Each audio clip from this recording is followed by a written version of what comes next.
At the Metropolitan Art Gala, I moved toward my reserved seat beside my husband, but he touched my arm and said quietly, "Actually, Elaine, sit at the donor table instead." Before I could process his words, he turned to his ex-wife standing behind me and smiled, "Suzanne, you should take this spot, you've earned it."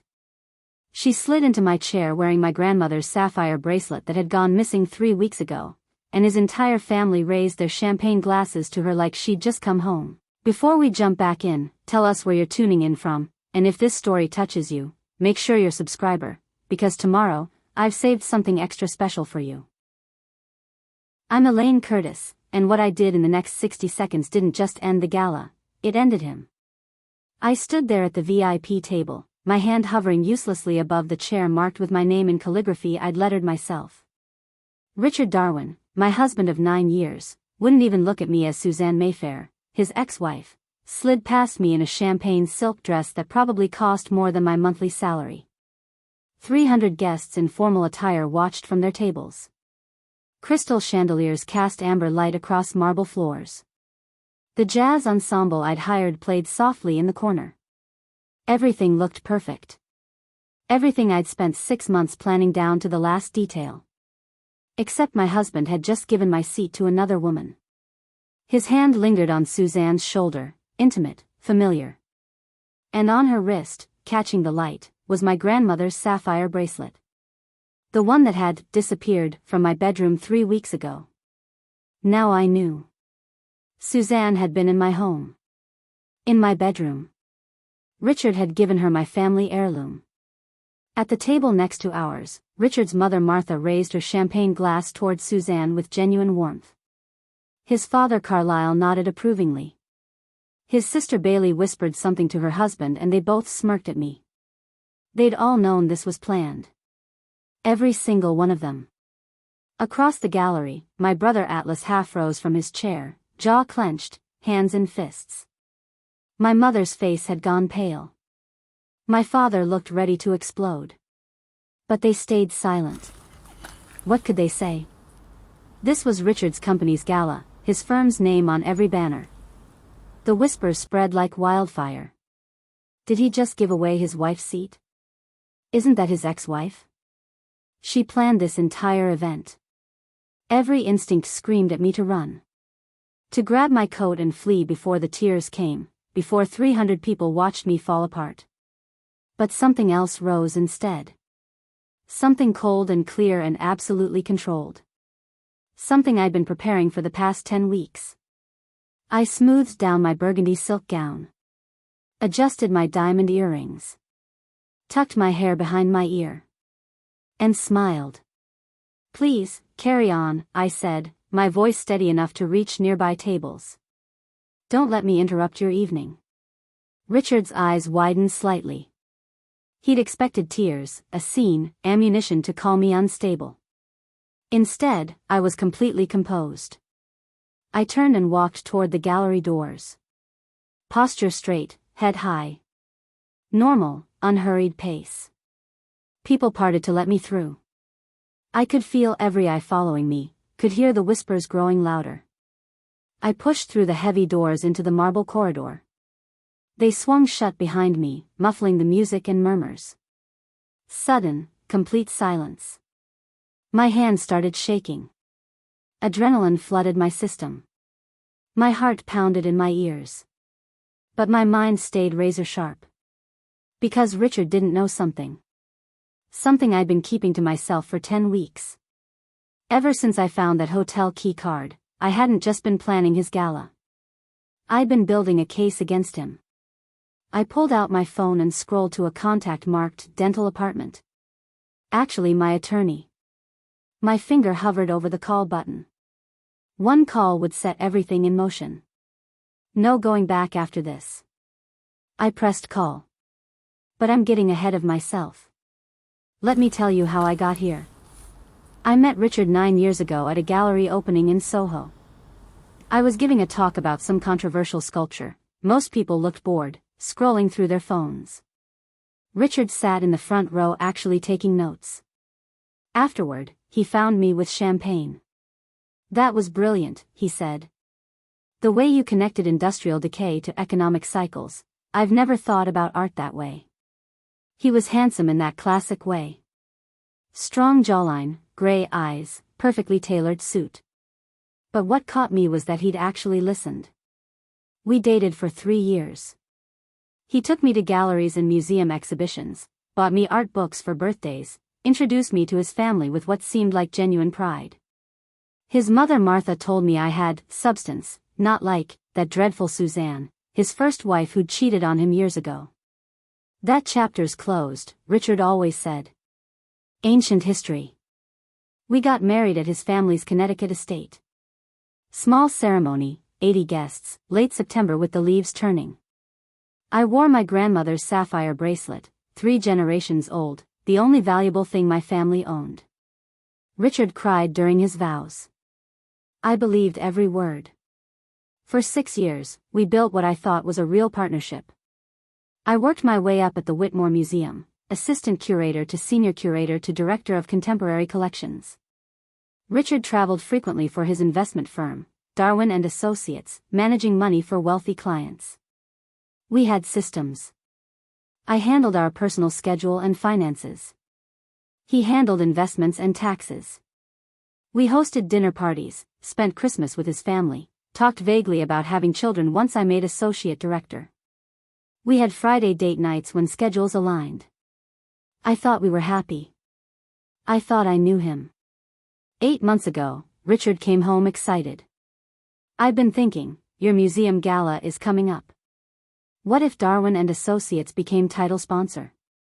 We could bring in serious collectors, make it the cultural event of the season. Something warm bloomed in my chest. He was supporting my career, taking an active interest. That would be incredible, I said. But it's months of planning. You're brilliant at this, he interrupted. If anyone can pull off a legendary gala, it's you. So I did. I made it my mission, my passion project. My way of proving that even after 6 years, I still valued him, still saw him, still loved him. I had no idea I was planning my own public execution. I threw myself into planning the Metropolitan Art Gala like my career depended on it. In some ways, it did. This wasn't just another fundraiser, this would establish me as someone who operated at the highest levels of the art world. I started 5 months out. First, the venue. I found the Ashford Gallery, a converted bank building with 30-foot ceilings, marble columns, enormous arched windows framing the city skyline. The rental fee was astronomical. Richard didn't blink. Whatever you need. Darwin and Associates can cover it. Then came the obsessive phase. I'm a curator, I authenticate artwork, spot forgeries, trace provenance. Attention to detail is literally my job. But this went beyond professional. This became personal. I interviewed 7 caterers before selecting Bellamy and Howe, the same people who did events for the Met and MoMA. 3 weeks designing the seating chart, balancing board members with Richard's clients, donors with artists. The menu took 4 tastings: seared scallops with truffle butter, short rib with red wine reduction, a deconstructed lemon tart that looked like modern art. I commissioned a local artist for the invitations, hired a lighting designer to create an ethereal atmosphere, booked a string quartet and jazz ensemble. We'd feature 12 emerging artists, giving them a platform they'd never have otherwise. Half the proceeds would fund artist grants. This wasn't just about money, it was about changing lives. The budget grew from $800,000 to $1.2 million to finally $1.8 million. Richard's firm would cover the venue, catering, and entertainment. I'd use museum funds for the art installations. My assistant Thea watched me work myself into exhaustion. Elaine, it's just a party. You don't have to be perfect. But I did. I wanted Richard to walk into that gallery and feel overwhelmed by what I'd created. I wanted him to see I wasn't just the wife who worked late and sometimes forgot to ask about his day. I wanted him to understand I was extraordinary. My brother Atlas helped with logistics on weekends, hauling supplies and managing vendors. Richard better appreciate what you're doing, he said. He will. This is for both of us. My mother called the week before. Preparing and narrating this story took us a lot of time, so if you are enjoying it, subscribe to our channel, it means a lot to us. Now back to the story. Sweetheart, you sound exhausted. Maybe scale back.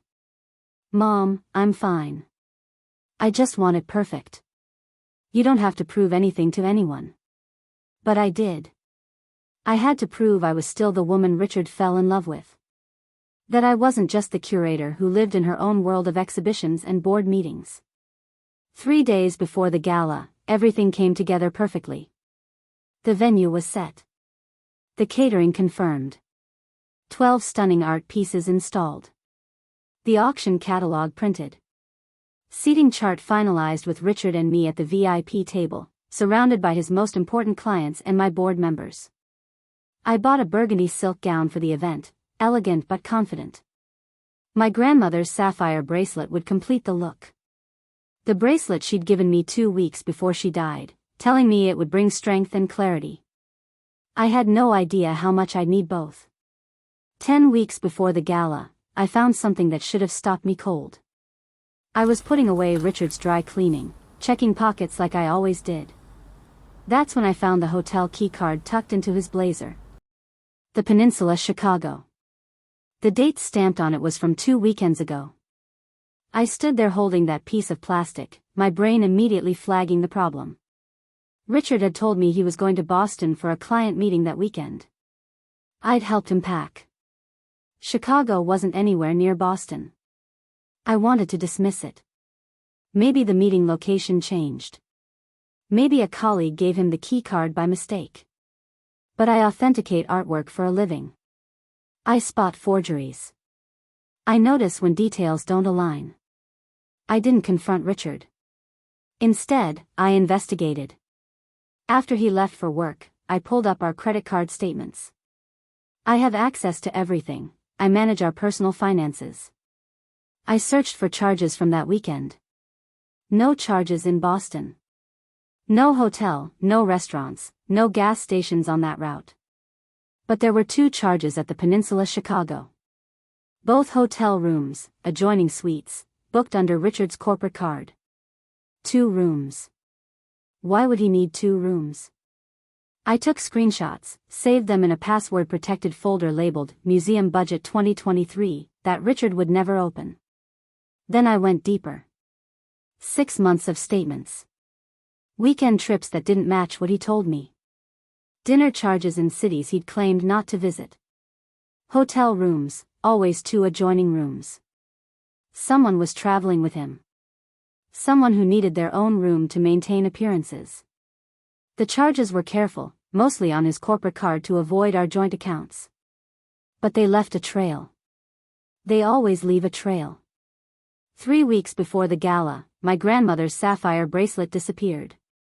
It had been in my jewelry box that morning. By evening, it was gone. I searched everywhere. Asked Richard if he'd seen it. Your bracelet, he said, barely looking up from his laptop. No. You probably misplaced it. Check your museum office. But I knew I hadn't taken it to work. I knew exactly where it had been. Then came the text messages. Richard's phone had always been somewhat private, but lately he took it everywhere, bathroom, bedroom, even to grab mail from the lobby. One night about 4 weeks before the gala, I couldn't sleep. Richard was dead asleep beside me, his phone charging on his nightstand. The screen lit up with a text at 2:17 a.m. I shouldn't have looked. But I did. The preview on the lock screen said, "Can't wait for Saturday. The Ashford is perfect, you were right about the venue. Love you." The contact was labeled S. Mayfair. Suzanne Mayfair. His ex-wife. The woman he called Ancient History. Why was she texting him at 2 in the morning? Why was she talking about the Ashford, my venue for the gala? Why was she saying, "Love you"? My hands started shaking. I wanted to wake him up, demand answers. But something stopped me. Some instinct that told me if I confronted him now, he'd cover his tracks, create explanations, make me doubt what I was seeing. So instead, I went to the guest bathroom and sat on the cold tile floor, trying to breathe. Trying to think. That's when I decided. I wasn't going to confront Richard. I was going to investigate him. Build a real case. And I was going to let the gala happen exactly as planned. Because if he was planning what I thought he was planning, I wanted witnesses. I wanted everyone to see. The night of the gala arrived on a perfect October evening. Crisp but not cold, clear sky, city lights reflecting off glass buildings like we were inside a jewel box. I arrived 2 hours early. Thea was already there, directing catering staff. The lighting designer was making final adjustments. The string quartet warmed up in the corner. The artwork looked stunning under the amber spots, 12 pieces by emerging artists who'd poured their hearts into their work. Everything was perfect. Exactly as I'd envisioned. I stood in the center of the gallery and felt something I hadn't felt in weeks. Pride. Pure, uncomplicated pride. It's beautiful, Thea said. Elaine, you did it. This is going to be legendary. Maybe I'd been wrong. Maybe those hotel receipts had reasonable explanations. Maybe that text from Suzanne was innocent. Maybe I'd let suspicion run wild and created problems that didn't exist. Guests started arriving at 7. I watched their eyes widen as they took in the space. Heard the compliments in real time. This is extraordinary. Look at that installation, stunning. The Ashford was the perfect choice. Elaine Curtis really outdid herself. Each compliment felt like validation. Like proof that 6 months of obsessive planning had been worth it. Richard arrived at 7:15, handsome in his tuxedo. He worked the room immediately, shaking hands with clients, introducing board members to donors, playing the supportive husband perfectly. He was good at this. Charming, confident, making everyone feel important. At one point, our eyes met across the gallery. He smiled at me. Actually smiled. My heart lifted. Maybe this was good. Maybe we were good. Maybe the gala was bringing us back together.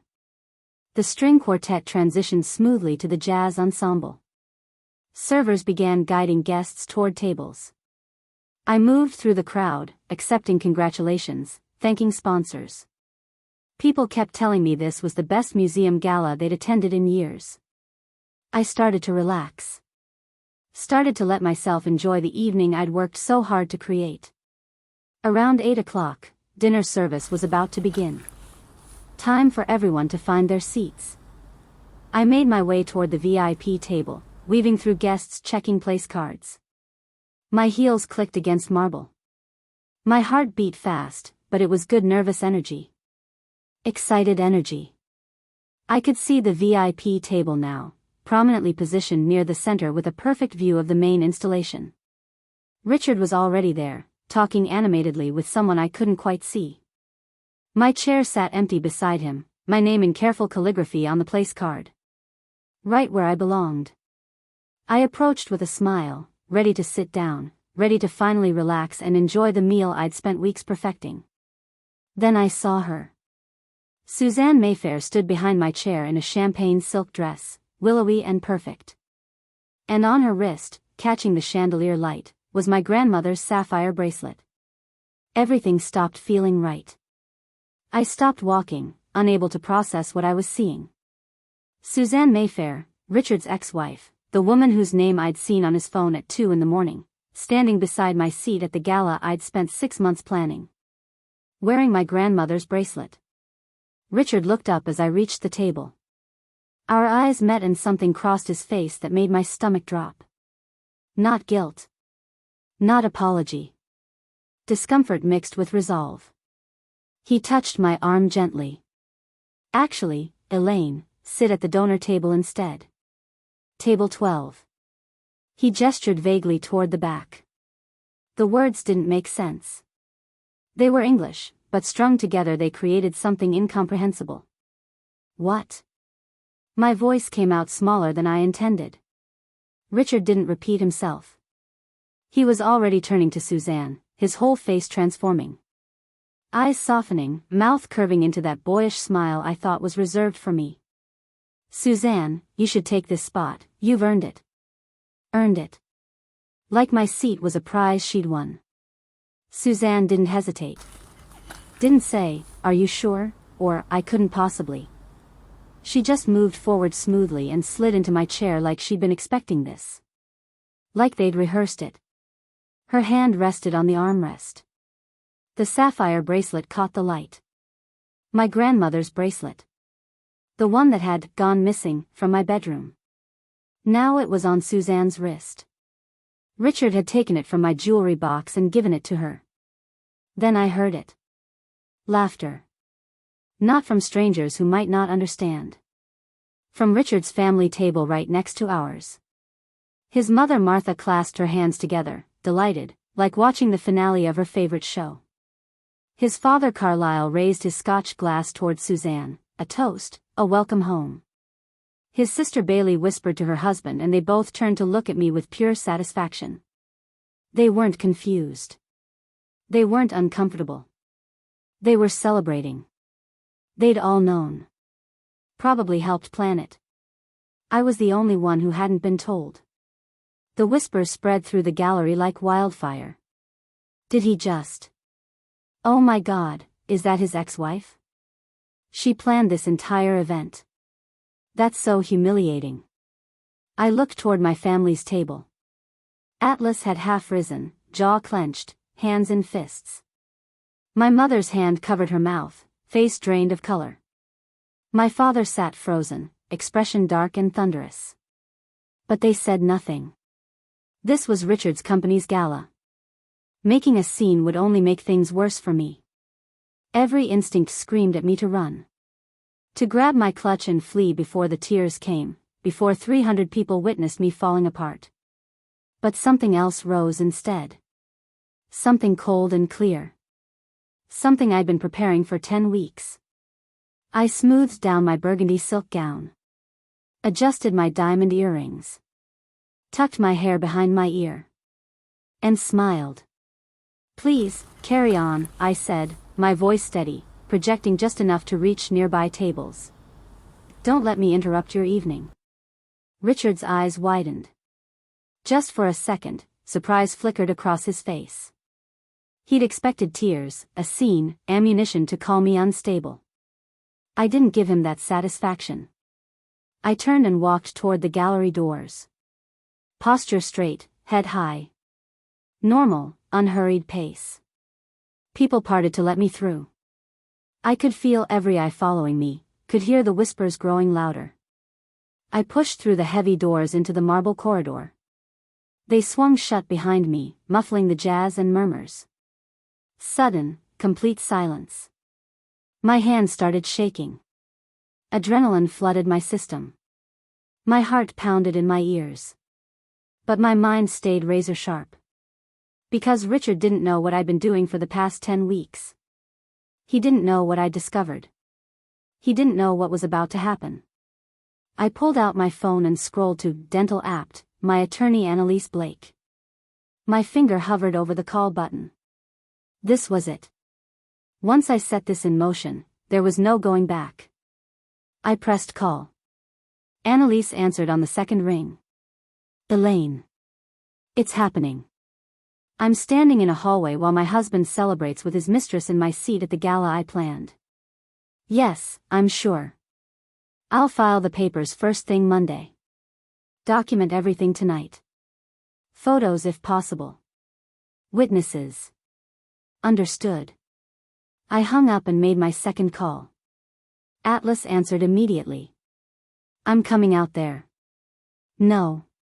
Stay inside. In about 20 minutes, just be visible. Let them know I have family here who saw everything. Elaine, what he did. I know exactly what he did. And I know exactly what I'm going to do about it. Just trust me. Third call. Thea, my assistant. Oh my God, Elaine, I saw. Are you ready? A pause. Are you sure about this? Give me your signal in 18 minutes. Fourth call. American Express Corporate Fraud Hotline. An automated system asked me to describe my concern. I need to report suspicious use of a corporate credit card for personal expenses. The system transferred me to a live person. This is Rachel with fraud protection. A corporate card issued by Darwin and Associates has been used extensively for personal expenses over the past 8 months. Hotel rooms, dinners, jewelry purchases. The cardholder is Richard Darwin, and I have documentation showing approximately $340,000 in fraudulent charges. Typing on the other end. And your relationship to the cardholder? I'm his wife. I have bank statements, hotel receipts, and credit card records showing every fraudulent charge. More typing. Based on what you're describing, we can flag the account immediately. How quickly can you freeze the card? If there's clear evidence of policy violation, within the hour pending investigation. Perfect. I hung up and leaned against the marble wall. For just 30 seconds, I let myself feel it. The betrayal. The humiliation. The shattering of everything I'd believed. But only 30 seconds. Because feeling it wouldn't change anything. Action would. And I'd been preparing for this for 10 weeks. Let me tell you what Richard didn't know. 8 weeks ago, the morning after I found that hotel key card, I didn't just take screenshots. I went deeper. I pulled 8 months of credit card statements and built a timeline. Hotel rooms in cities that didn't match where Richard said he was going. Boston became Chicago. Seattle became San Francisco. Always 2 adjoining rooms on his corporate card. But it was the other charges that told the real story. Tiffany & Company, $8,400. Cartier, $12,000. Bergdorf Goodman, $6,800. All charged to his corporate card on days he claimed to be traveling alone for business. I found photos on his iPad, synced to our shared iCloud account. Photos of Suzanne. In hotel rooms wearing jewelry I'd never seen. At restaurants with champagne. Wearing my grandmother's bracelet 2 weeks ago, the day after it disappeared. Then I found the messages. Months of texts between Richard and Suzanne. Starting careful and professional, gradually becoming flirtatious, then intimate, then planning. The gala will be perfect, Suzanne had written. A way to introduce us publicly without making it seem sudden. I just need to get through it without Elaine making a scene, Richard replied. Then we file quietly. Your family already knows. They're excited for us. His family knew. They'd all known for months. The gala I was planning wasn't a celebration. It was a stage for my replacement. A way to transition me out and Suzanne in with minimal disruption. I screenshotted everything. Saved it all to an encrypted cloud drive. 7 weeks ago, I made an appointment with Annalise Blake at Morrison & Reed. She specialized in high-asset divorces and marital fraud. I brought her everything. Printed copies of messages, credit card statements, hotel records. She read through it all carefully. When she finished, she smiled. This is airtight. Community property laws mean that $75,000 deposited into your joint account belongs half to you. And the pattern of deception, the corporate fraud, we can use all of it. What do you recommend? Let the gala happen. Let him make his move publicly. Then we dismantle everything. So that's what I did. I kept planning, kept smiling, kept playing the devoted wife. 2 weeks ago, I hired a private investigator, Milo Streep, former FBI financial crime specialist. He came back with even more. Hotel security footage showing Richard and Suzanne checking in together. Restaurant receipts with their signatures. A pattern of purchases that could only be for a romantic partner. Your husband's been systematically funneling corporate money into financing an affair, Milo said. The jewelry purchases alone total $38,000. All corporate card. All claimed as client gifts on expense reports. The night before the gala, I laid out my burgundy dress. Paired it with diamond earrings I'd bought myself. stood in front of the mirror and practiced my composure. Tomorrow, 300 people would watch Richard humiliate me. They'd see him give my seat to his mistress. They'd witness his family celebrating my erasure. But what they wouldn't see was 10 weeks of preparation. The evidence I'd collected. The attorney I'd retained.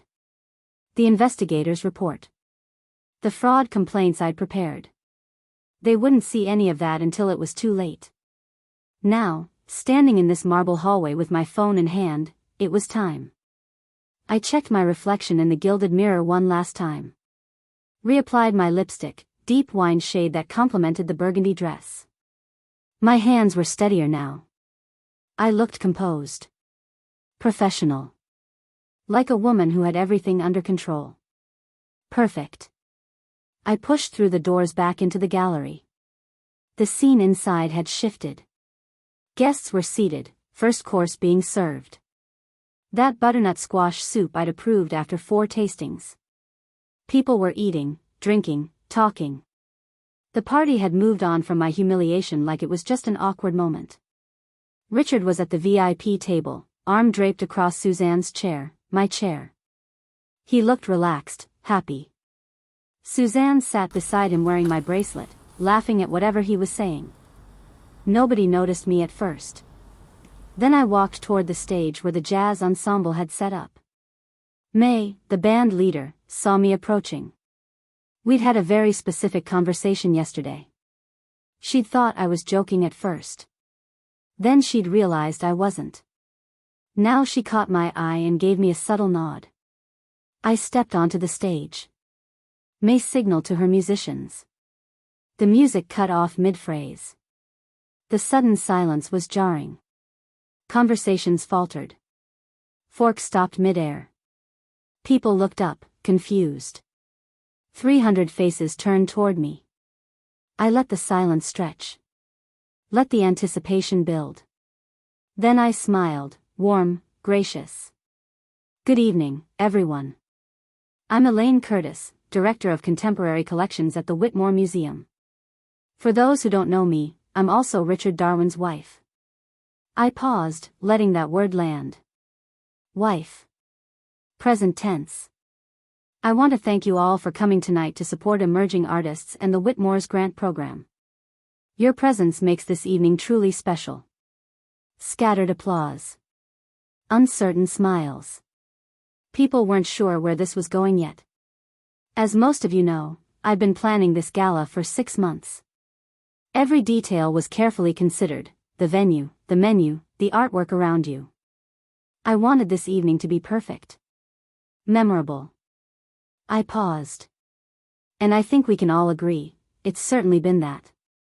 A few nervous laughs. Of course, an event of this scale requires significant resources.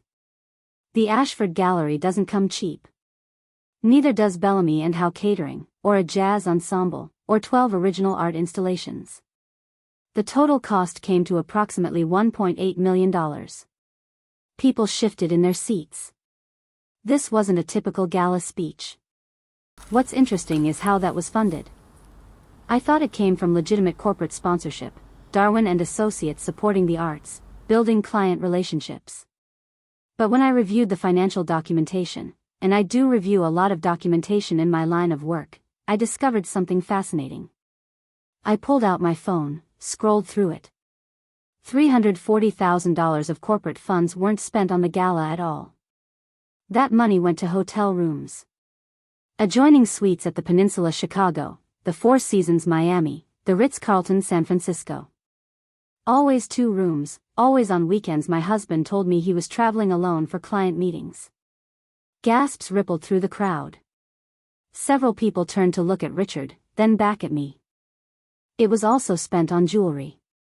Tiffany's, $8,400. Cartier, $12,000. Bergdorf Goodman, $6,800. I looked directly at Suzanne. That's a beautiful bracelet you're wearing. The sapphire one. It belonged to my grandmother. It went missing from my bedroom 3 weeks ago. I have photos of you wearing it dated the day after it disappeared. Suzanne's hand flew to the bracelet like it had burned her.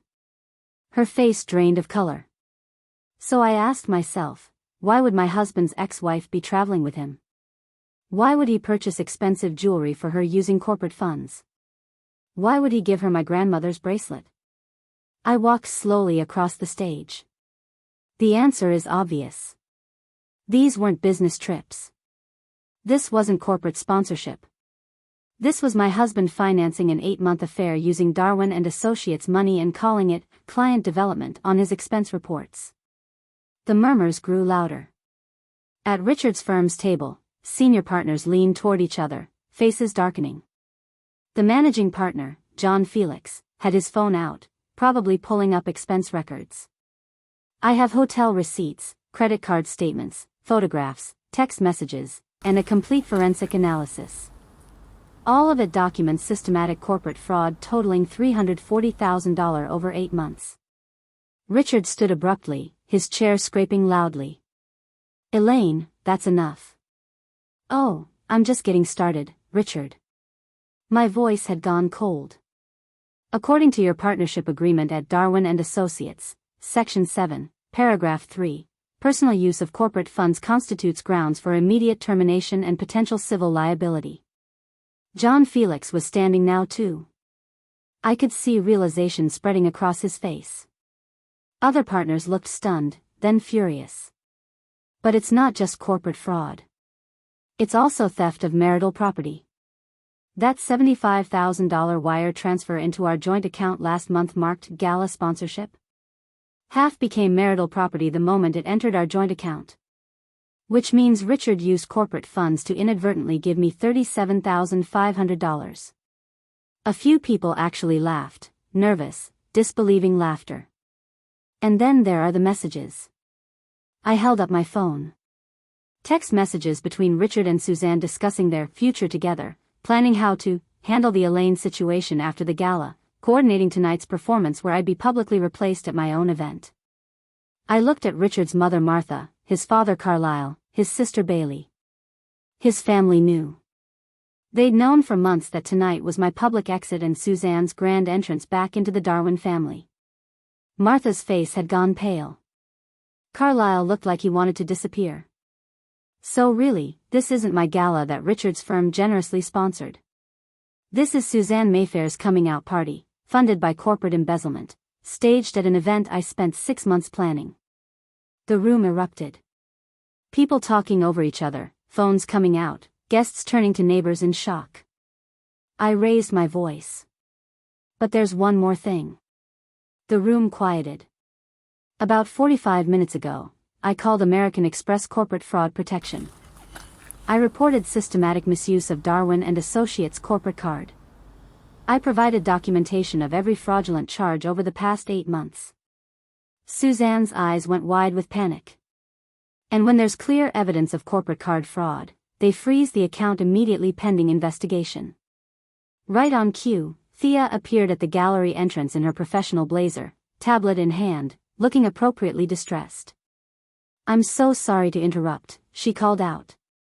But we have an urgent issue with payment for tonight's event. The corporate card used for the venue deposit has been flagged for fraudulent activity. All charges are being disputed. Perfect timing. Absolutely flawless. Suzanne stood so fast her chair nearly tipped over. That's impossible. Is it? I interrupted. Because using a corporate card for personal expenses, like financing your affair with my husband, constitutes fraud. And when fraud is reported, accounts get frozen immediately. The venue contract requires valid payment confirmation, Thea continued. If we can't verify legitimate business expense justification within 30 minutes, we're legally required to shut down the event. Health Department regulations prohibit food and beverage service during payment disputes. Chaos erupted. John Felix was on his phone, barking orders. Other partners stood, faces red with anger, looking at Richard like they wanted to physically throw him out. This is insane, Richard said, pushing toward the stage. You're being vindictive. Vindictive? I laughed without humor. Richard, I have 10 weeks of documentation proving you systematically defrauded your firm to finance an affair. I have text messages where you discuss strategies for handling me. I have photographs of Suzanne wearing jewelry purchased with corporate funds. I descended from the stage, meeting him at floor level. I'm not vindictive. I'm thorough. I authenticate things for a living. I spot forgeries. I build airtight cases. And you left a trail so obvious it took me less than a week to find everything. You need to fix this right now, he hissed. Fix it? The way you fixed our marriage by sleeping with your ex-wife for 8 months? The way you fixed tonight by giving my seat to her? The way you fixed things by stealing my grandmother's bracelet? My voice had gone ice cold. You made a choice tonight, Richard. You chose to make me small, to erase me, to reduce me to a guest in my own life. I'm just making sure everyone sees exactly what that choice looks like. I turned and walked away. Behind me, venue staff began shutting down. Lights coming up, music equipment being packed, servers clearing tables. The party was over. But for me, everything was just beginning. John Felix appeared, flanked by 2 other senior partners. His face was granite. Richard, we need to talk. Now. In private. Richard turned to his managing partner. John, I can explain. You used $340,000 of firm money for personal expenses. You committed corporate fraud and put the entire partnership at risk. John's voice shook with barely controlled fury. You're done. Security will escort you out. You can't fire me. I'm a senior partner. Read your partnership agreement. Section 7, Paragraph 3. Personal use of corporate funds is grounds for immediate termination without severance. You're out. Effective immediately. I watched Richard's entire world collapse in real time. Suzanne had sunk back into the chair, my chair, her head in her hands. The sapphire bracelet caught the light one more time. I walked over to her. She looked up, eyes red-rimmed. That bracelet belonged to my grandmother. She gave it to me 2 weeks before she died. She told me it brought 3 generations of women in our family strength when they needed it most. Suzanne fumbled with the clasp, hands shaking. She finally got it undone and held it out to me, trembling. I didn't know, he said, I'm sorry. I took it, the cool sapphires familiar against my palm. No, you're not. Not yet. But you will be. I turned away before she could respond. Atlas appeared at my elbow. You okay? I'm perfect. That was the most badass thing I've ever seen. Mom's crying. Dad looks like he wants to finish what you started. Tell them I'm fine. I'll call tomorrow. I walked toward the coat check. People parted to let me through. Some looked at me with pity. Others with admiration. A few with something like awe. I heard whispers as I passed. Did you see what she did? She documented everything. Corporate fraud, can you believe it? He's ruined. Completely ruined. Good. Let them talk. Let them spread the story. Let everyone know exactly what Richard Darwin did and exactly how it ended. I collected my coat and walked out into the October night. The air was cold, sharp and clean. I stood on the sidewalk, breathing deeply, letting the adrenaline drain away. My phone buzzed. Text from Annalise, just watched the video someone posted. You're trending. Call me tomorrow. Another from Thea, you're my hero. Seriously. One more from my mother, come home, sweetheart. I made soup. I smiled and started walking toward my car. Behind me, the Ashford Gallery emptied out, guests streaming onto the sidewalk in formal wear, still talking about what they'd witnessed. The gala that was supposed to be my greatest professional achievement had become something else entirely. It had become the night Elaine Curtis stopped making herself small. The night she stopped accommodating. The night she fought back with every skill, every resource, every ounce of strategic intelligence she possessed. And the night Richard Darwin learned that underestimating your wife is the most expensive mistake a man can make. The first call came at 6:47 the next morning. Richard's name flashed on my phone. I let it go to voicemail. It rang again. Then again. By noon, he'd called 23 times. I didn't answer any of them. The text started around 1.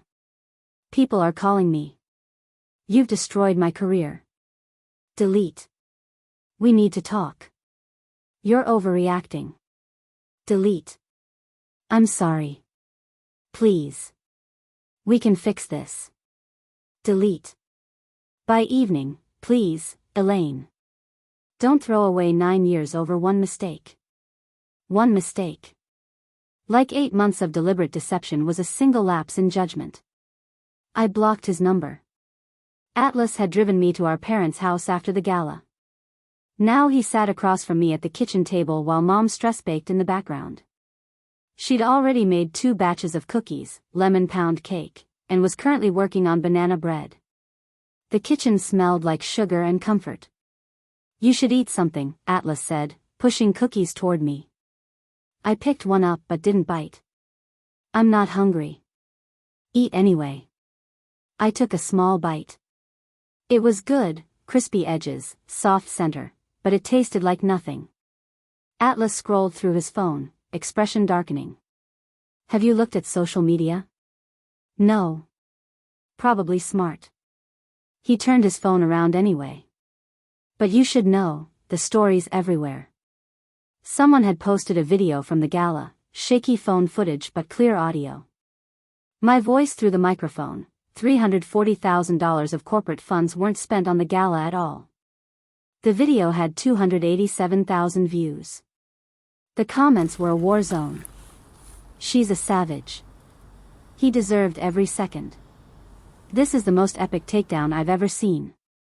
Imagine using corporate funds to finance your affair and getting exposed at the event your wife planned.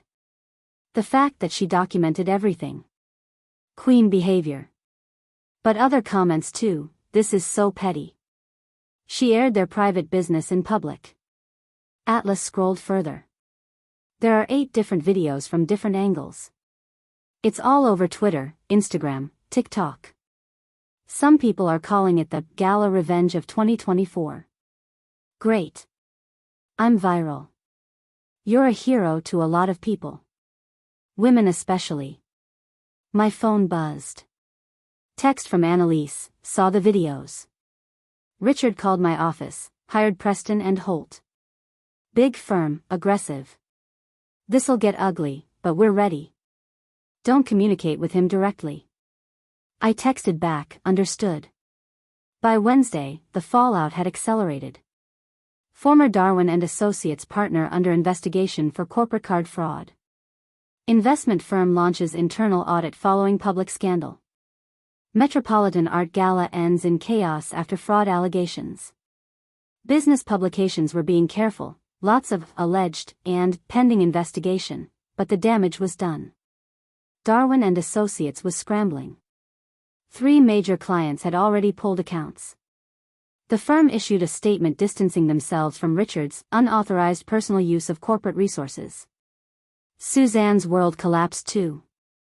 Thea's friend who worked at Suzanne's PR firm told us she'd been let go Tuesday. Conflict of interest with Reputation Management Services was the official explanation. Nobody wanted to be associated with corporate fraud scandal. She's been calling around for new clients, Thea said. But everyone's seen the videos. No one wants to touch her.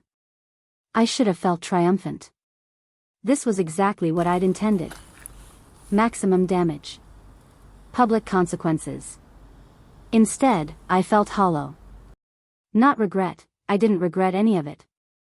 But watching their lives disintegrate reminded me this situation was destroying multiple lives. Then I remembered Suzanne's smirk as she slid into my seat. Richard's hand lingering on her shoulder. My grandmother's bracelet on her wrist. His family's laughter. The hollow feeling passed. Thursday afternoon, I got an unexpected visitor. Someone's here to see you, my mother said, voice carefully neutral. Martha Darwin. Richard's mother sat in our living room looking smaller than I remembered. Simple navy dress, minimal jewelry, gray hair and a neat bun. She looked like she'd aged 10 years in 4 days. I sat across from her without offering tea. Just waited. What you did at the gala was cruel, she said, voice tight. Richard is my son. Yes, he made mistakes, but you humiliated him in front of 300 people. Did you know? I interrupted. She stopped. What? Did you know what Richard and Suzanne were planning? That tonight was supposed to be their public debut? Martha's hands twisted in her lap. She didn't answer. I pulled out my phone, opened screenshots, handed it to her. Read them. She took the phone with trembling hands. I watched her face as she scrolled through messages between Richard and Suzanne. Messages discussing their future. Planning my replacement. Coordinating with his family. November 8th, I said, pointing. Richard wrote, Mom and Dad are on board. Bailey too. They understand this is better for everyone. Suzanne replied, your mother actually hugged me yesterday. Martha's face had gone pale. Her hands shook holding my phone. So I'll ask again. Did you know? She set the phone down carefully. When she spoke, her voice was barely a whisper. He told us you'd been growing apart. That you were too focused on work. That Suzanne was helping him realize what he'd been missing. And you believed him. I wanted to believe him. Suzanne was always my favorite. When they divorced, I was heartbroken. When Richard married you, I tried to be happy. But you were so different. So serious, so focused on your career. So I deserve this? No. Martha's voice broke. No, you didn't deserve any of this. I didn't know about the corporate fraud. I didn't know he'd stolen your bracelet. I didn't know the extent of his lies. I just thought he was choosing to be happy. At my expense. Yes. At your expense. And I'm ashamed I was part of it. That I laughed when he gave your seat away. That I toasted Suzanne. I'm ashamed, Elaine. I studied her face, looking for manipulation. But all I saw was genuine remorse. Richard's been calling constantly. Begging me to talk to you, to convince you to drop the divorce. But I can't. I won't. What he did was unforgivable. Why are you here? She took a shaky breath. To apologize. For laughing. For being complicit. For choosing the fantasy of Suzanne over the reality of you. You were good to my son. Good to our family. And we repaid that by humiliating you. Thank you for saying that. I don't expect forgiveness. I just wanted you to know that not everyone in Richard's family thinks what he did was acceptable. After she left, I sat in the living room for a long time. My mother appeared in the doorway. How do you feel? Lighter, maybe. Good. That's a start. My phone buzzed. Text from Annalise, Richard's attorney called. They want preliminary mediation. Tuesday at 10 a.m. Are you ready? I typed back, I'm ready. The conference room at Morrison and Reed was aggressively sterile. White walls, glass table, cold leather chairs. Fluorescent lights hummed overhead. I arrived 20 minutes early with Annalise. We set up materials, organized folders, printed documentation, tablets with digital copies. Richard arrived exactly on time with Preston Holt. I hadn't seen my husband in person since the gala 10 days ago. He looked different. Thinner. Dark circles under his eyes. His suit was rumpled. He wouldn't meet my eyes. Preston Holt was exactly what I'd expected. Early 60s, silver hair, expensive suit, calculated confidence. Mrs. Darwin, he said, extending his hand. Preston Holt. I wish we were meeting under different circumstances. I shook his hand briefly. Let's get started, Annalise said. Preston opened with demands from a typed list. Richard wanted the brownstone. Half my retirement accounts. Half my museum pension. And spousal support, $5,000 monthly for 3 years because the highly public nature of this separation has severely impacted Mr. Darwin's earning potential. I felt my jaw tighten. He wanted spousal support from me. Annalise didn't flinch. Let me present our counterproposal. She slid a folder across the table. Mrs. Darwin keeps the Brown house. The down payment was $180,000 from her grandmother's estate, premarital assets, well documented. Preston made a note. Joint savings split 50/50. That includes the $75,000 deposited by Darwin and Associates, which became marital property when it entered the joint account. Richard's head snapped up. That money was for the gala. That money was corporate funds fraudulently used for personal purposes, Annalise said smoothly. But once it entered a joint marital account, it became community property under state law. Preston held up a hand. Continue. Mr. Darwin will pay Mrs. Darwin spousal support at $4,000 monthly for 3 years, based on the 9-year marriage and his pattern of financial deception. Pattern of deception is a strong accusation, Preston said. Annalise slid another folder across. This one thicker. Hotel receipts documenting travel with Suzanne Mayfair over 8 months. Credit card statements showing jewelry, designer clothing, luxury accommodations, all purchased with corporate funds. Text messages discussing their future and strategies for handling Mrs. Darwin. And a complete forensic analysis by a licensed private investigator. I watched Richard's face drain of color as Preston flipped through documentation. Additionally, we have evidence Mr. Darwin charged approximately $340,000 to his corporate card for personal expenses related to his affair. According to his employment contract, copies included, personal use of corporate resources constitutes breach of fiduciary duty and grounds for termination. Preston's expression tightened. The corporate fraud investigation is ongoing. Darwin and Associates terminated Mr. Darwin's partnership and is pursuing civil remedies. We have cooperation agreements with their legal team. Richard looked like he might be sick. Preston closed the folder. We'll need time to review. Of course. Take all the time you need. The mediation ended 40 minutes later with no agreement, but the power had shifted. Preston knew we had real ammunition. As we gathered materials, Richard finally looked at me. Elaine, can we talk? Just for a minute? Annalise put a hand on my arm. You don't have to. It's fine. Give us a moment. Preston and Annalise stepped into the hallway, leaving us alone. I never meant for any of this to happen, Richard said. I waited.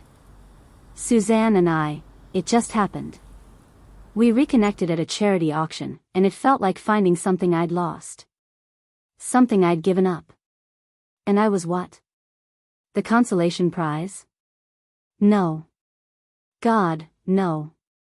You were incredible. Smart, successful, beautiful. Everything I thought I wanted. He ran his hand through his hair. But Suzanne understood me in ways you never did. The pressure I was under, expectations from my family, the weight of the Darwin name. Something cold settled in my chest. So this is my fault? I didn't understand you well enough? That's not what I'm saying. Then what are you saying? That I deserve to be humiliated in front of 300 people? That I deserve to find out about your affair from hotel receipts? That I deserve to watch you give my seat to your mistress wearing my grandmother's bracelet? He flinched. I was going to tell you about the bracelet. I panicked when you asked. Suzanne saw it and loved it, and I thought. You thought you'd just take it. Like you took everything else. My time, my trust, my marriage, my dignity. I'm sorry. I made terrible choices. I hurt you in ways I can't take back. But we had 9 good years. Doesn't that count for something? I looked at him and tried to find the man I'd fallen in love with at that gallery opening. The one who'd taken notes during my presentation. The one who'd cried during our wedding vows. He wasn't there anymore. Maybe he'd never been. No, I said quietly. Those 9 years don't count for anything. They were built on a lie.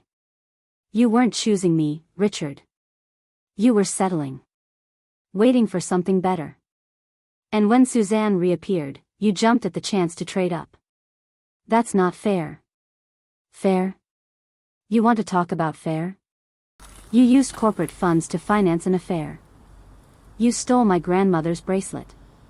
You orchestrated my public humiliation. You coordinated with your entire family to erase me. And now you want me to feel sorry for you? Richard opened his mouth, then closed it. Sign the papers. Accept the settlement. Move on. I can't afford the spousal support. I lost my partnership. No firm will hire me. I'm drowning in legal fees. You should have thought about that before you committed corporate fraud. Please. I'm begging you. Don't destroy me completely. I picked up my bag and walked toward the door. When I reached it, I turned back. You destroyed yourself, Richard. I just made sure everyone could see it. I walked out without looking back. 36 hours later, Preston called Annalise with a settlement offer. Richard would accept all our terms. I kept the brown house. We split joint savings 50-50ths. He'd pay $4,000 monthly support for 3 years. He'd take full responsibility for all debts in his name, nearly $90,000 in legal fees and corporate restitution. He's signing everything, Annalise told me. No litigation. Clean break.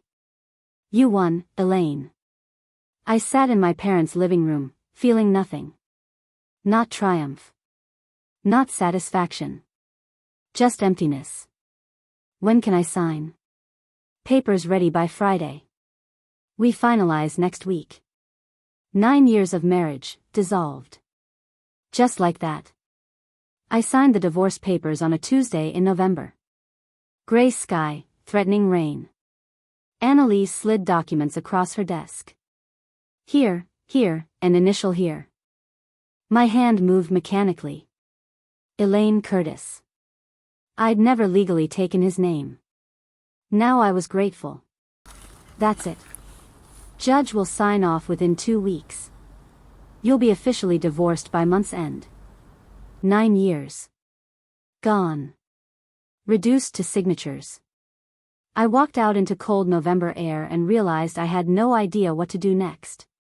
For 6 months, my life had been consumed by the gala, then investigation, then divorce. Now it was over, and I was standing on a sidewalk with nothing but empty space ahead. Atlas texted, "How'd it go?" Signed everything. It's done. Want company tonight? Not yet. Need time alone. I drove to the museum instead. I'd been on leave 3 weeks, personal time, the board graciously called it, though everyone knew what happened. The viral videos. The scandal. The divorce. But the museum felt like neutral ground. A place existing outside Richard, outside the mess. I used my key card for the staff entrance, took back stairs to my office. Thea looked up when I walked in, surprise crossing her face. Elaine, didn't expect you back yet. Just checking on things. Catching up. She studied my face. The divorce finalized. Today. How are you feeling? I thought about it. Really thought. Empty. Like I just closed a very long, exhausting chapter, and now I have to figure out what the next one looks like. Thea pulled me into a hug. The next chapter is going to be amazing. I promise. 3 weeks later, the museum's executive director Dr. Helena Crane called me into her office. I'd been back a week, slowly rebuilding routine, trying to find footing. I expected the gentle suggestion that maybe I needed more time, or that the scandal made my position untenable. Instead, Helena smiled and gestured to the chair. Sit down, Elaine. We need to talk about your future. I sat, bracing myself. The board met yesterday. We're expanding contemporary collections. We want to create a new position, Associate Director of Acquisitions and Exhibitions. Someone who can lead major projects, interface with donors, curate significant shows. I waited for the other shoe. We want you. I stared. What? Your work has always been exceptional. The Modern Masters exhibition brought record attendance. Your scholarship is impeccable. And what happened at the gala demonstrated strategic thinking and composure under pressure that frankly impressed the entire board. You're offering me a promotion because my husband publicly humiliated me? Helena laughed. I'm offering you a promotion because you're brilliant at what you do. What happened just confirmed what we already knew: you don't break under pressure. The salary she quoted was nearly double my current pay. The position came with research budget, dedicated assistant, authority to pursue acquisitions independently. I accepted on the spot. Walking out, I felt something I hadn't felt since before that hotel key card 6 months ago. Hope. Real, tangible hope for a future that was mine alone. 2 months later, I found an apartment. A loft in a converted factory building downtown, 8th floor, exposed brick walls, floor-to-ceiling windows overlooking the city. Smaller than the brown house, no guest room, no yard, no space for hypothetical children. But it was mine. Completely, entirely mine. Moving day was Saturday in January. Cold and crisp. Atlas showed up at 8 with his truck and 2 friends. My parents arrived with coffee and organizational supplies Mom had purchased. We spent the day hauling boxes, assembling furniture, arguing about couch placement. Mom hung curtains she'd sewn. Dad installed floating shelves in my home office, obsessively checking each with his level. By evening we were exhausted, covered in dust, sitting on my new gray sectional eating pizza and watching sunset through massive windows. The sky turned orange and pink and purple, buildings catching light like they were on fire. You did it, Atlas said, sipping his beer. I looked around. My artwork on walls, bold abstract pieces I'd always loved but Richard said were too much. My books organized exactly how I wanted. My furniture, my choices, my life. Yeah. I really did. For the first time in months, maybe years, I felt like myself again. Not Richard's wife. Not the woman who'd been publicly humiliated. Not the curator who'd made headlines. Just Elaine. Finally, completely, unapologetically myself. Work became my sanctuary. The new division started with 5 people, 3 analysts I'd worked with before, plus 2 new hires. We set up in a corner that had been storage. I fought for better equipment, enhanced database access, a proper conference room. Our first major case came in March. A manufacturing company suspected their CFO of embezzling through shell companies. The board noticed discrepancies but couldn't trace the money. That's where we came in. I assigned team members different aspects. Bank records, vendor contracts, payment authorizations, travel expenses. We built a timeline spanning 3 years, tracking every suspicious transaction. The CFO had been clever. Hidden money well, layering transactions through multiple accounts, using legitimate vendors as cover. But he'd left a trail. They always leave a trail. We found it, documented it, built a case so airtight the company's legal team settled before court. They recovered $4 million. Our second case closed in May. Insurance fraud involving falsified claims and kickbacks. We traced money through 6 states and 17 accounts. Another win.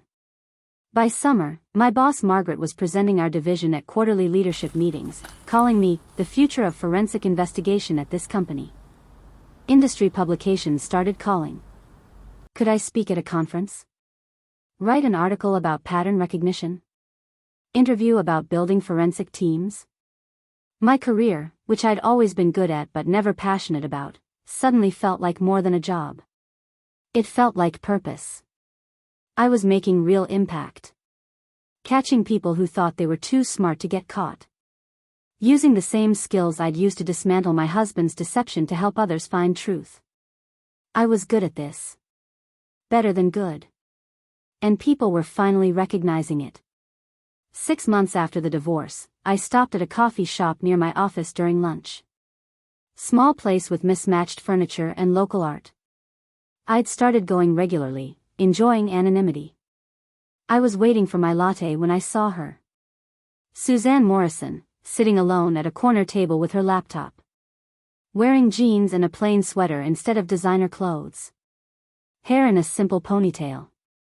No makeup, no jewelry except small stud earrings. She looked smaller somehow. Diminished. Our eyes met. For a long moment, we just stared. Every instinct told me to grab my coffee and leave. Avoid awkwardness, potential confrontation, reminder of everything that happened. But I was tired of running from things. I picked up my latte and walked over. Suzanne. She looked up, expression wary. Elaine.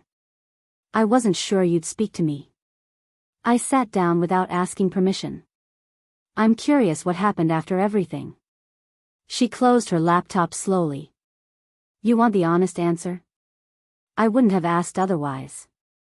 She exhaled. I lost everything. The board forced me out when the Amex investigation concluded. Didn't matter that I eventually paid it back. The damage was done. Investors pulled out. Partners left. The whole thing collapsed. I weighed her apology against the memory of her smirk as she slid into my seat. Against months of secret planning. Against how casually she'd helped Richard erase me. Yes, I did deserve better. But in a strange way, you gave me something unexpected. She looked confused. Clarity. I spent 9 years making myself smaller to fit into Richard's life. Making compromises, ignoring instincts, convincing myself stability was the same as happiness. You showed me exactly what that life was worth. What he was worth. Suzanne nodded slowly. He contacted me last month. I felt a flicker of something. Not jealousy. Just curiosity. He wanted to try again. Said he'd made a mistake, that we were good together, that we could make it work now that the divorce was final. What did you say? I said no. A bitter laugh. Turns out he wasn't the prize either of us thought he was. He's broke, desperate, still blaming everyone but himself for how his life turned out. We sat in silence.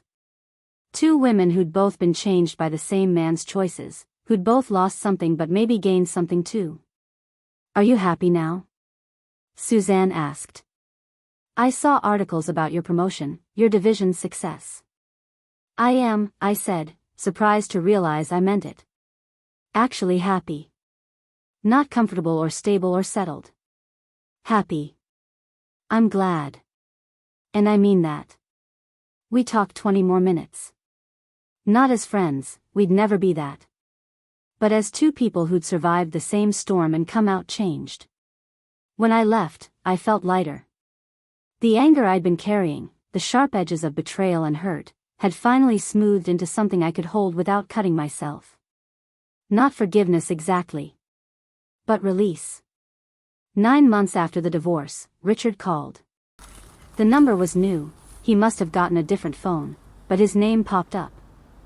I almost didn't answer. I'd moved on, built a new life. I didn't need to hear whatever he had to say. But curiosity won. Elaine.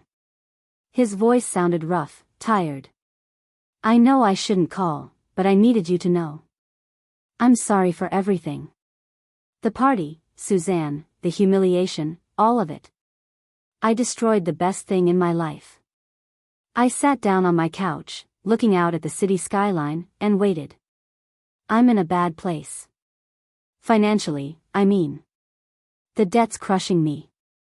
I had to move to a smaller place. Work's been rough, they almost fired me over the corporate card thing. And I think about you all the time. About what we had, what I threw away. Long pause. Is there any chance at all, that we could try again? Start over. I've changed, Elaine. I really have. No, I said, my voice firm and clear. There's no chance, Richard. But what we had wasn't real. It was me making your life comfortable while you took me for granted. It was me building something while you were planning your exit. I'm not that person anymore. I've changed. Maybe you have. But it doesn't matter. I'm happy now. Actually happy. I have a career I love. A home that's mine. A life I built for myself. I paused. You taught me something valuable, Richard. I don't need you. I never did. I heard him exhale shakily. I really messed up. Yes, you did. Goodbye, Richard. I hung up and immediately blocked the new number. And I felt nothing. No anger, no sadness, no lingering attachment. Just complete, total indifference. He was part of my past now. A chapter that had closed. And I was fine with that. I set my phone down and stared at the blocked number confirmation.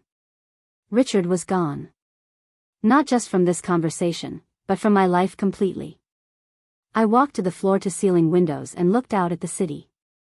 Late afternoon, sun dipping toward the horizon, painting buildings in shades of gold and amber. 2 years had passed since the party that ended my marriage. 2 years since I stood in that ballroom and watched my husband give my seat to another woman. 2 years since I'd walked out with my head high and dismantled everything he'd built. And in those 2 years, I'd built something entirely new. 1 year after the divorce, I met someone. Not at a gallery opening this time, but at a conference on financial ethics in Boston. I was presenting on pattern recognition in corporate fraud. He was in the audience, taking notes in an actual notebook. His name was Milo Streep, no relation to my private investigator, just a funny coincidence we laughed about on our first date. He was a forensic accountant who specialized in healthcare fraud. Soft-spoken, thoughtful, with dark eyes and dry humor that snuck up on you. He asked about my work. Actually asked, then actually listened. When I mentioned I was divorced, he simply nodded. Me too. 3 years ago. Difficult, but it taught me what I actually need in a partner. Honesty, respect, someone who doesn't need me to be different than I am. We'd been seeing each other for 8 months. It was different from Richard. Quieter, less intense, built on mutual respect and genuine interest rather than initial spark that burned bright and fast. Milo asked my opinion on things. Listened when I talked instead of waiting for his turn. Didn't try to solve my problems or manage my decisions or suggest I was overreacting. We were taking it slow. Both carrying scars from previous marriages. Both cautious about diving into something serious too quickly. But there was possibility there. Real possibility. And for the first time since Richard, I wasn't afraid to explore it. I saw Richard one last time on a Thursday evening in late November. I was leaving a work event downtown, a networking mixer that had run longer than expected. Dark, streets lit by storefronts and streetlights, air crisp with winter's promise. I was walking toward the parking garage when I spotted him on the sidewalk about 20 feet ahead. Alone, carrying a worn messenger bag, walking with his head down like he was trying to be invisible. He looked older. Graying at the temples, lines around his eyes that hadn't been there 2 years ago. His coat looked thin for the weather, his shoes worn at the heels. He hadn't seen me yet. I could have walked past, turned down a different street, avoided the encounter entirely. But I didn't. I stopped and called out. Richard. He looked up, startled. For a moment he didn't seem to recognize me. Then his eyes widened. Elaine. Hi. We stood there on the sidewalk while people flowed around us. Commuters heading home, couples out for dinner. The normal rhythm of city life continuing regardless of our awkward reunion. How are you? I asked, more from politeness than genuine interest. I'm working for a smaller firm now. Still in sales. It's fine. Different, but fine. He glanced at me, really looked, taking in my tailored coat, confident posture, leather portfolio bag, the general air of someone who had their life together. You look good. Really good. Thank you. I'm doing well. Silence stretched between us, uncomfortable, heavy with everything we'd never said. I see articles about you sometimes, Richard said quietly. Your work, the division you're leading. You're really successful. I work hard. He nodded, looked down at his worn shoes. I think about that night sometimes. The party. What I did. How incredibly stupid I was. I looked at him carefully. This man I'd loved, married, spent 9 years building a future with. He seemed like a stranger now. We both made choices, Richard. Mine just turned out better. He laughed, but it was bitter and hollow. Yeah, they did. Another pause. Longer this time. I should go, I said. I have plans. Right. Of course. He hesitated. It was good seeing you, Elaine. Take care of yourself, Richard. I walked away without looking back. He was truly, finally, completely part of my past. Late that night, I sat by my floor-to-ceiling windows with a glass of red wine, looking out at city lights spread below like fallen stars. I thought about that moment in the Metropolitan Art Gala ballroom. Richard leaning close, whispering those words, actually, Elaine, sit at the donor table instead. Suzanne sliding into my seat with that smirk. The laughter from his family. The whispers spreading through 200 guests. The humiliation washing over me in waves. At the time, it felt like the worst moment of my life. Public proof that I'd been erased, diminished, discarded. That I didn't matter to the man I'd built my life around. But looking back now, 2 years and thousands of choices later, I saw it differently. That moment was my liberation. Richard had meant it as a dismissal, a demotion. Evidence that I didn't matter anymore, that Suzanne was the upgrade and I was the outdated model being phased out. But what he'd actually done was show me exactly who he was. And more importantly, who I'd become by staying with him. Someone small. Someone who made herself invisible to keep the peace. Someone who compromised and accommodated and quietly accepted being treated as less than she deserved. The gala had shut down that night. The party ended in chaos and humiliation. For Richard. For Suzanne. For everyone who'd participated in my public erasure. But I'd walked out standing tall, with evidence in hand and a plan already in motion. And in the 2 years since, I'd built a life I never knew I wanted. A life where I didn't make myself small for anyone. Where I made my own choices without compromise. Where I was respected and valued for my actual abilities instead of my willingness to accommodate. I was successful. Independent. Genuinely, deeply happy. The seat Richard denied me wasn't a rejection. It was a gift. It forced me to stand up, to demand better, to walk away from a life that was slowly erasing me one compromise at a time. Yes, I lost my marriage that night. But I found myself. And that trade was worth everything.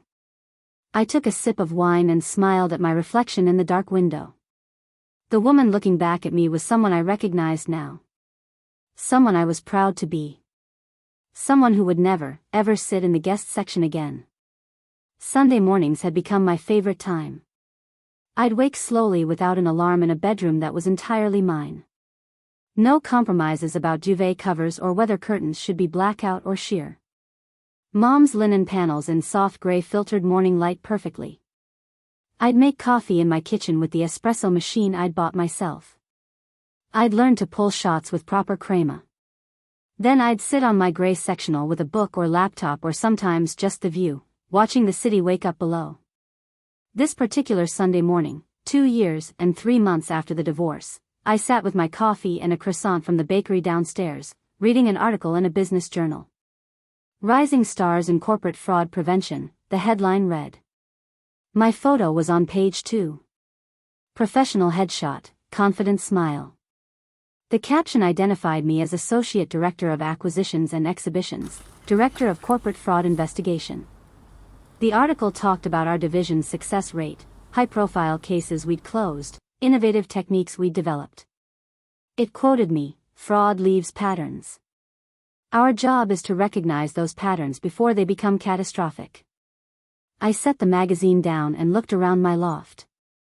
My life looked nothing like I'd planned when I was married to Richard. I didn't have the suburban house with the yard he'd promised to turn into something nice. I didn't have the promise of children someday or the stable, comfortable future we talked vaguely about building. But I had things I didn't even know I needed. The ability to make every decision about my life without consulting anyone or compromising or making myself smaller. Respect from colleagues, from my team, from industry professionals who now sought my opinion. Purpose, work that felt meaningful instead of just a job I was good at. And peace. Real peace. Not the fragile stability I'd mistaken for happiness during my marriage. My division had grown from 5 people to 15. We handled cases across 5 states now. I'd been promoted twice since that initial jump. My salary had quadrupled. I traveled for work. Boston for conferences, Chicago for major cases, Denver for speaking engagements. Cities I'd never have visited in my old life where Richard's schedule dictated our travel. I'd made new friends. Real friends.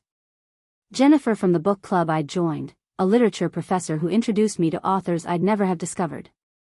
We met Thursday evenings at a wine bar to discuss whatever we were reading.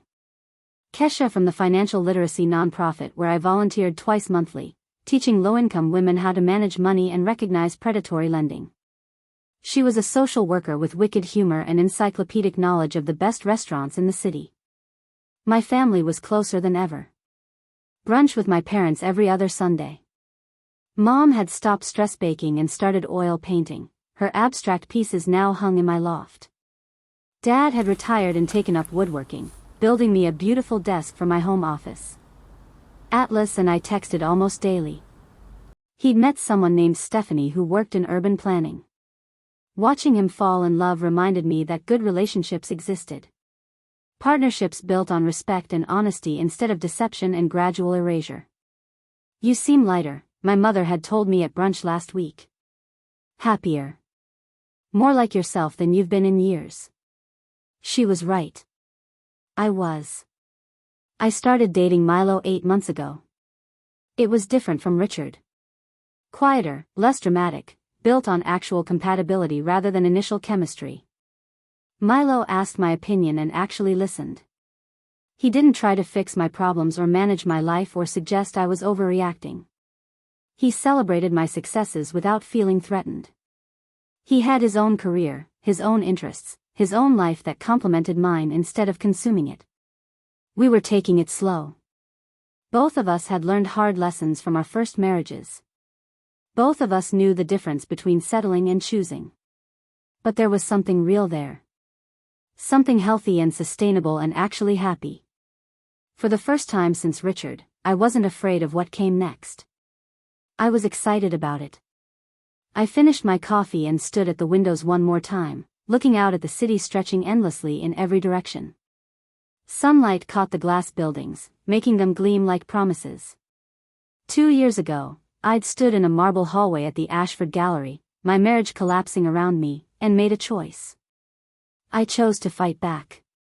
To document everything. To build an airtight case.